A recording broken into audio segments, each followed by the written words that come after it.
करणारी व्यक्तिमत्व आहे, ऋषितुल्य व्यक्तिमत्व आहे। दिघे साहेब यांच्याबरोबर त्यांनी काम केलेलं आहे।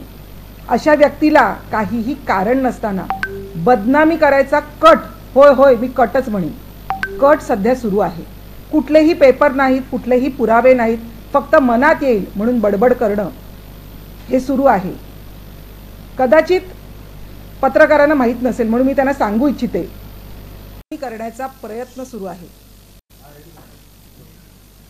नमस्कार। गेले काही महिने काहीही कारण नसताना उबाठा गटातून उठसूट खोटे आरोप, नाहक बदनामी करण्याचा प्रयत्न सुरू आहे।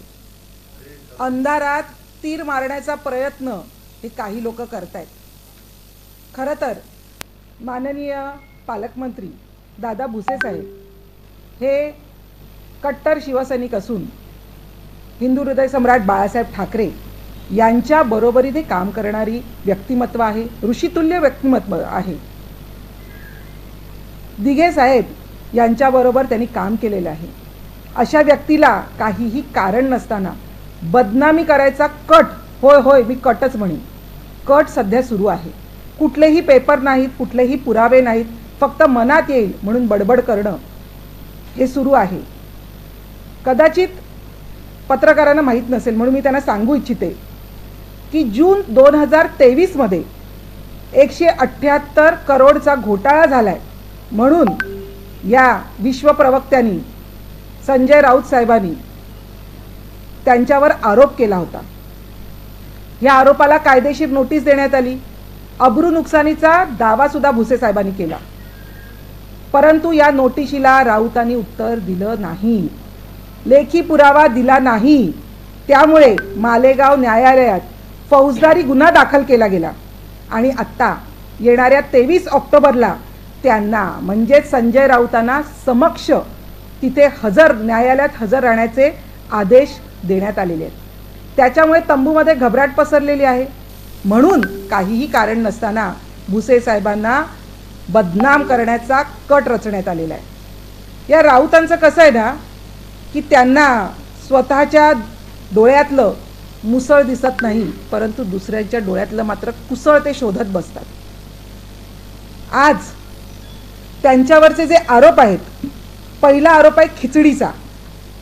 या खिचडीचा आरोपाबद्दल मी एवढंच म्हणेन की 300 ग्रॅमची खिचडी, हे बघा माझ्याकडे पेपर आहेत, BMCने त्यांना जी वर्क ऑर्डर दिली होती त्यामध्ये 300 ग्रॅम खिचडी देण्याच्या संदर्भात सांगितलेलं होतं।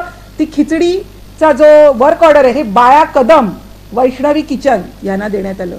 बाळा कदम कोण आहे, कुठल्या पदावर आहे आणि कुणाचा माणूस आहे हे तुम्ही शोधून काढा। परंतु ही 300 ग्रॅमची खिचडी न देता, हे बघा पेपर आहे, 100 किलो त्यांनी दिलेलं स्टेटमेंट आहे, ज्याला हे बनवायला दिलं होतं त्यांनी दिलेलं स्टेटमेंट आहे 100 किलो खिचडीमध्ये आम्ही 1000 फूड पॅकेट्स बनवायचो। म्हणजे तुम्हीच सांगा एक पॅकेटमध्ये किती ग्रॅम खिचडी असेल? 100 ग्रॅम खिचडी। एक लक्षात घ्या, कोविडमध्ये जिथे लोकांना खायला नव्हतं तेव्हा या 300 ग्रॅमचे खिचडीचे 100 ग्रॅम करून 200 ग्रॅम खिचडी ह्या महाज्ञानी विश्व प्रवक्ते राऊत यांनी खाल्लेली आहे आणि त्यांनी या 300 ग्रॅमची खिचडी 100 ग्रॅम केली म्हणून त्यांच्या सर्व लोकांना, त्यांच्या फ्रेंड्सना, त्यांच्या फॅमिलीला जवळजवळ 1 करोड रुपये दिले गेलेले आहेत। त्याचं बँक स्टेटमेंट हे आहे। यामध्ये कुणाकुणाची नावं आहेत? Miss Vidita Sanjay Raut, daughter of Sanjay Raut, तिला जवळजवळ 12,75,000 रुपये दिले गेलेले आहेत। Sandeep Rajaram Raut, brother of Sanjay Raut, 6,25,000। Sujit Mukund Patkar, partner of Sanjay Raut, 41,80,000। हे बँकेचं स्टेटमेंट आहे, हे आम्ही हवेत बोलत नाही आहोत। ह्याच्यावर काय म्हणणं आहे तुमचं? त्याचप्रमाणे दुसरा जो मोठा घोटाळा आहे बॉडी बॅग्सचा घोटाळा, कोविडमधल्या मुंबई महानगरपालिकेत झालेला बॉडी बॅग्सचा घोटाळा, यामध्ये वेदांत इन्फोटेक याला 6,719 रुपयाला ही बॉडी बॅग देण्यात यावी असा आग्रह कोणी केला तर डेप्युटी डीन राठोड यांनी हे स्टेटमेंट दिलेलं आहे की माननीय तेव्हाच्या महापौर किशोरीताई पेडणेकर यांनी मला त्यांच्या बंगल्यावर बोलवून या वेदांत इन्फोटेकला 6,719 रुपयाला ही बॉडी बॅग द्यायला सांगितली आहे. परंतु या बॉडी बॅगला ठाणे महानगरपालिकेत 325 रुपयाला ही दिली गेलेली आहे. ह्याची वर्क ऑर्डर आहे. सेम बॉडी बॅग 6,000 कुठे आणि 325 रुपये कुठे? ही कुणाची कृपा? ही माननीय तेव्हाच्या महापौर किशोरीताई पेडणेकरांची कृपा. ह्याच्यावर काय म्हणणं आहे तुमचं? त्याच्यानंतरची तिसरी गोष्ट, लाईफलाईन हॉस्पिटल. ही ह्याचे सर्वेसर्वा कोण आहेत? सुजित पाटकर. एक लक्षात घ्या, सुजित पाटकरने हे ऑफर लेटर दिलेलं आहे 19/6/2020 ला महानगरपालिकेला आणि पार्टनरशिप डीड त्यांनी जी केली आहे ती 26 जून 2020 ला केलेली आहे. म्हणजे जी संस्था अस्तित्वातच नव्हती त्या संस्थेला ती संस्था तयार व्हायच्या अगोदरच त्यांना काम मिळालं होतं. या संदर्भात काय म्हणणं आहे? म्हणजे स्वतःचं ठेवायचं झाकून आणि दुसऱ्याचं पाहायचं वाकून ही परिस्थिती आहे. माझं तुम्हाला एवढंच सांगणं आणि ह्याच्यासाठी जी सोन्याची बिस्किटं आणि सोन्याची नाणी वाटत होते ना, त्यांना विचारा कुठून आणली ती सोन्याची बिस्किटं, कुठून आणली ती सोन्याची नाणी. त्याच्यामुळे ज्याचे पुरावे आहेत, ज्याच्या केसेस सुरू आहेत त्याच्याबद्दल काहीही बोलायचं नाही आणि जे अस्तित्वातच नाही ते शोधून काढायचं आणि त्याच्यावर चर्चा करायची. माननीय भुसे साहेबांनी सांगितलं की तुमचा कदाचित महाराष्ट्रातल्या काय देशातल्याच कुठल्याही न्यायव्यवस्थेवर विश्वास नसेल तर तुम्ही आंतरराष्ट्रीय चौकशी लावा. मला वाटतं आंतरराष्ट्रीय चौकशी त्यांनी लावावी आणि त्यांनी हेही सांगितलं की माझा फोन नाही तर माझ्या नातेवाईकांचे, माझ्या कुटुंबियांचे, माझ्या मित्रांचे, त्यांच्याही फोनची चौकशी करा. मला असं वाटतं की असे खोटे आरोप करणं सोडून द्यावं आणि जे आरोप तुमच्यावर झालेले आहेत त्यावर थुकरट प्रवक्त्यांनी उत्तरं द्यावी. अंधारात तीर मारण्याचं सोडून द्यावं. धन्यवाद. काही प्रश्न असेल तर विचारा. शिवसेनेला बदनाम करण्यासाठी हा सगळा होता. आपण फक्त गेल्या काही महिन्यात शिवसेनेच्या अनेक नेत्यांवर थेट आरोप केला जातो. त्यानंतर पत्रकार मला वाटतं हे आरोप करताना त्यांच्याकडे कुठलेच ठोस पुरावे नसतात. फक्त आरोप करायचे म्हणून आरोप केले जातात. कारण त्यांच्याकडे आता बोलण्यासारखं काही राहिलेलं नाही, काम काही राहिलं नाही. त्याच्यामुळे उठसूट उठायचं आणि खोटे नाटे आरोप करून लोकांमध्ये संभ्रम निर्माण करायचा हे त्यांचं काम आहे आणि लोकांना हे समजायला लागलेलं आहे.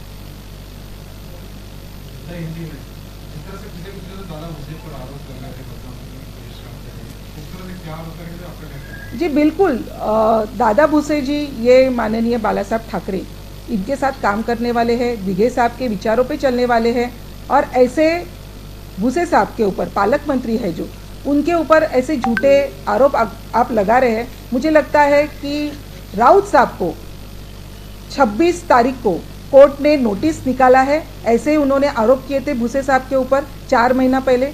इसीलिए घबराकर ये झूठे आरोप लगा रहे हैं. अंधेरे में तीर चलाने की कोशिश चल रही है. लेकिन जो खिचड़ी घोटाला है, जो डेड बॉडी बैग्स का घोटाला है, जो लाइफलाइन का घोटाला है, उसके ऊपर राउत साहब के पास कुछ भी उत्तर नहीं है. लोगों के ऊपर आरोप करने से पहले ये प्रश्नों का उत्तर हम मांग रहे हैं, जनता मांग रही है. तो उसके उत्तर आप पहले दीजिए और विदाउट प्रूफ ऐसे आप जो उनके ऊपर कार्रवाई की मांग कर रहे हैं तो मुझे लगता है इंटरनेशनल आप नेशनल नहीं, कोर्ट में नहीं, भारत के कोर्ट में नहीं तो भारत के बाहर के अगर कोई लोग होंगे जो जिनके ऊपर आपका विश्वास होगा उनके ऊपर से उनकी चौकसी कीजिए, ऐसे उन्होंने खुद कहा है. तो मुझे लगता है पहले पेपर लाइए और अगर आपके पास पेपर है, आपके पास प्रूफ है, आप कोर्ट में जाइए, आप पुलिस स्टेशन में जाइए. ये नौटंकी बंद कीजिए. ये 4 महीने पहले की बात है. जी जी बिल्कुल. अभी के जो ये थे उसके भी अपने पास पूरी जानकारी है कि जून 2023 में सहकारी साखर कारखाना के बारे में उन्होंने ये 178 करोड़ का उनके ऊपर घोटाले का आरोप किया था. उसके ऊपर कोर्ट ने उनके पास ये मांगा कि भाई आपके पास कुछ प्रूफ है, वो नहीं दे सके, इसलिए कोर्ट ने उनको अभी उनको एक नोटिस दिया है कि आपको खुद 23 अक्टूबर को कोर्ट में, मालेगांव के कोर्ट में आपको आना है। तो इसीलिए अभी कुछ बोलने जैसा है नहीं, तो कुछ तो बोलना चाहिए, इसलिए बोल रहे हैं, रोज सुबह उठ के जैसे बोलते हैं। संजय गायकवाड हे तुमच्या जोडणारे आमदार, त्यांनी आरोप केला, गौप्यस्फोट केलेला आहे। एकनाथ शिंदे जेव्हा ठाकरे यांच्यासोबत होते तेव्हा त्याला मारण्याचा कट रचण्यात आला होता, आता त्यांनी गौप्यस्फोट केला, कसं बघता एकंदरीत आरोप? एक लक्षात घ्या, माननीय मुख्यमंत्री आणि त्याचप्रमाणे शिवसेनेचे मुख्य नेते एकनाथ शिंदे साहेबांवर मानसिक किती त्रास त्यांना दिला आहे हे त्यांनी अनेक सभांमधून वेळोवेळी सांगितलेलं आहे। परंतु जर गायकवाड साहेब आमचे जे आमदार आहेत ते जर असं बोलत असतील तर त्यांच्याकडे अधिक माहिती असेल, तर तेच तुम्हाला या संदर्भात माहिती देऊ शकतात। मुख्यमंत्री आज मुंबईत आहेत व्हायब्रंट गुजरात रोड शोसाठी, तर यावर आदित्य ठाकरेंनी टीका केलेली आहे की गुजरातला जे उद्योगधंदे आहेत ते पाठवण्यासाठी मोदी सरकारचा हा खटाटोप चालू आहे। कसं आहे, हे बालबुद्धी असणारी व्यक्ती आहे ना, हा गृहपाठ जरा कमी आणि कच्चा असल्यामुळे त्यांना माहिती नाही आहे की परदेशी गुंतवणुकीमध्ये सध्या महाराष्ट्र हा पहिल्या क्रमांकावर आहे, जे त्यांचे वडील असताना 3ऱ्या क्रमांकावर होतं। तर मला असं वाटतं की जरा अभ्यास करून, थोडासा गृहपाठ करून यावा आणि मग आरोप करावेत, कारण आरोप करण्याच्या पलीकडे त्यांना काहीच येत नाही आहे।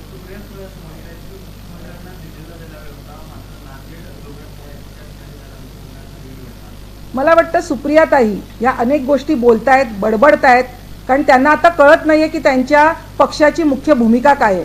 त्यामध्येच म्हणतात की अजितदादा पवार मुख्यमंत्री झाले तर मीच हार घेऊन जाईल। तर मला वाटतं जेव्हा अजितदादा पवार होते तेव्हा त्यांना एक फूल दिलं असतं ना, तर ही वेळ आली नसती।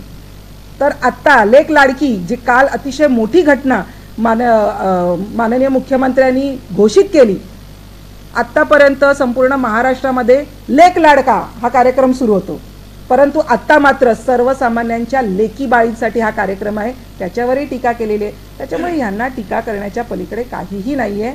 तर लेक लाडका हा कार्यक्रम बंद झाला, त्याच्यामुळे थोडंसं दुःख झालं असावं त्यांना।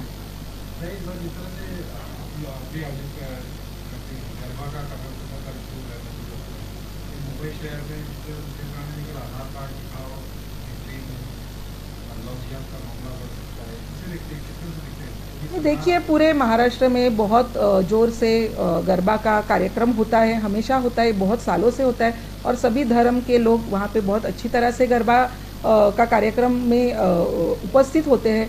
लेकिन मुझे लगता है अगर नितेश राणे जी को ऐसे लग रहा होगा तो उसके पीछे ज़रूर कोई कारण होगा। हम बिल्कुल उनसे बात करके इसके ऊपर क्या कर सकते हैं उसके बारे में आपको ज़रूर बताएंगे।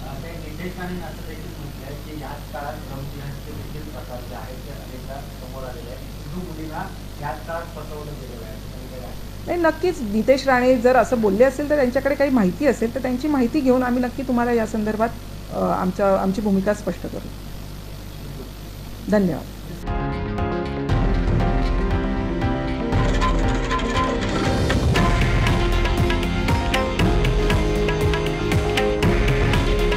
हे आहे देशातील नंबर 1 न्यूज नेटवर्क आणि आपण पाहत आहात TV9 मराठी।